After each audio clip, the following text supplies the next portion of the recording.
Hola, soy Alejandra.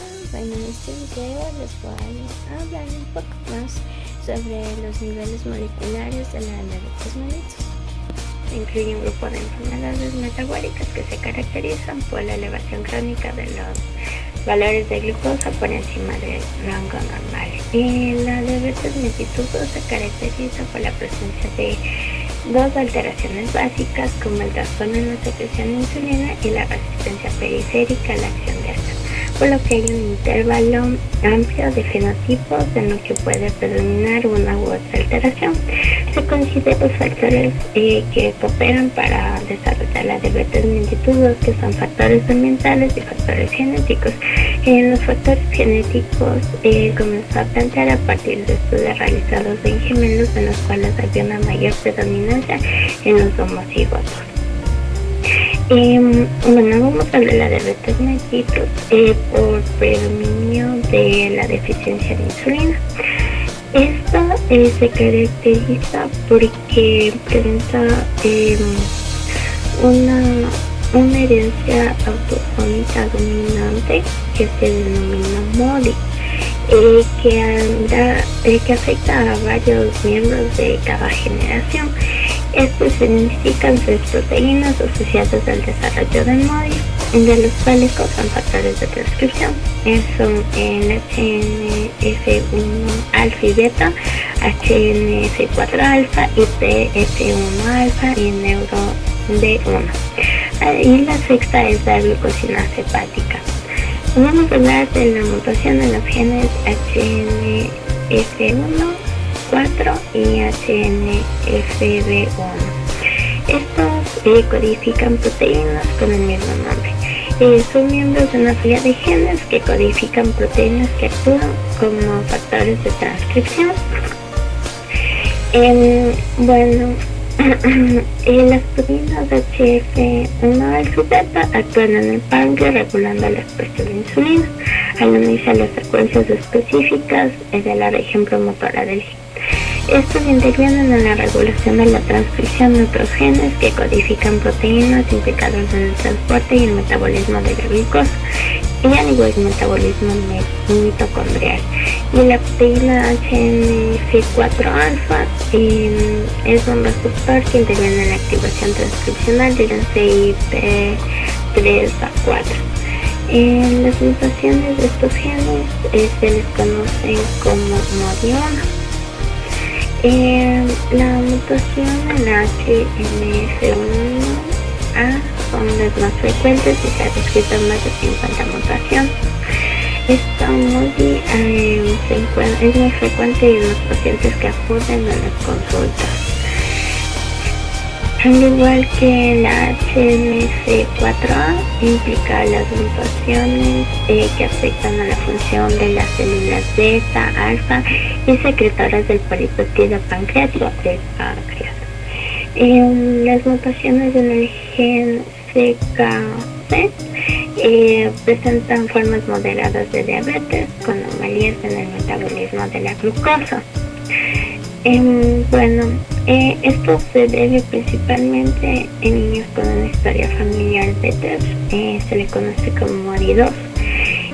Aproximadamente 50 de las mujeres portadoras de la mutación desarrollan diabetes gestacional y los recién nacidos presentan una reducción del peso debido a la disminución de la producción de glucosa.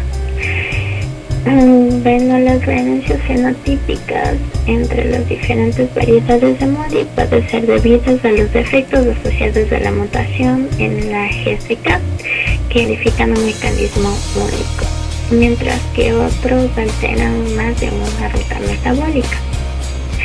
Las mutaciones de los genes IDF1 y NeuroD1.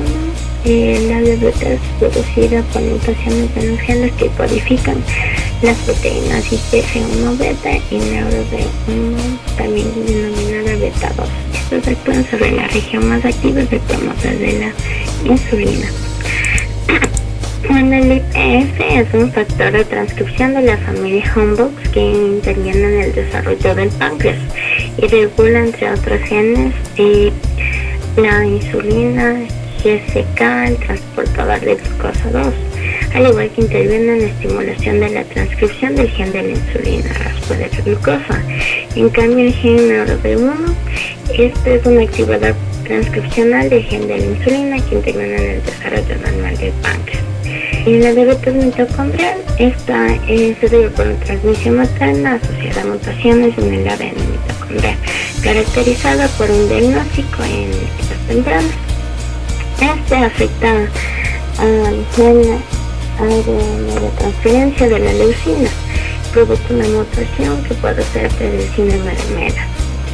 En la diabetes tipo 2, con predominio de la resistencia a la insulina, esto se debe a mutaciones en el receptor de la insulina.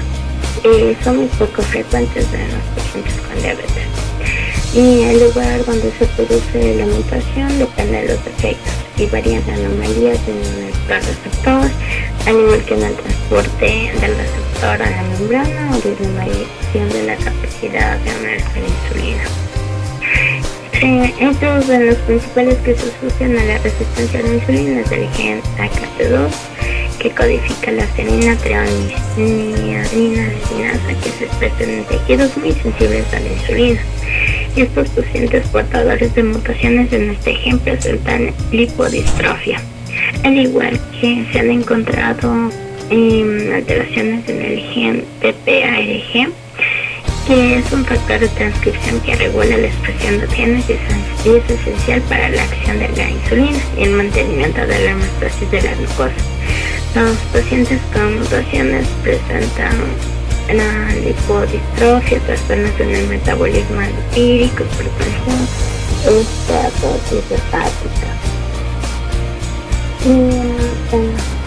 Más recientemente está asociado al gen TCF7L2 que codifica el factor de transcripción de la este gen localizado en el cromosoma 10 codifica una proteína que actúa a través de la proteína GLP1.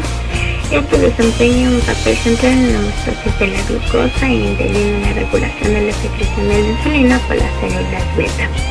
Al igual que un dato importante es que en los niños que presentan diabetes mellitus neonatal, los fenómenos, los alteraciones epigenéticas se debe por una impronta materna por metilización de la CPG, que esto va a actuar como un represor transcripcional. Va a producir diabetes hasta los 6 meses de edad. Al igual que muchos pacientes desarrollan la diabetes en su vida más adelante. La diabetes mellitus se encuentra en todos los niveles genéticos, como la replicación, el transcripcional, como vemos en la mutación de los genes, en la post-transcripcional, traduccional, que esto se va a seguir transmitiendo a generaciones futuras, como igual vemos en niños que pueden tener unos meses esta diabetes, pero desaparece y puede desarrollar con tiempo. Bueno, espero que les haya servido esta información y muchas gracias.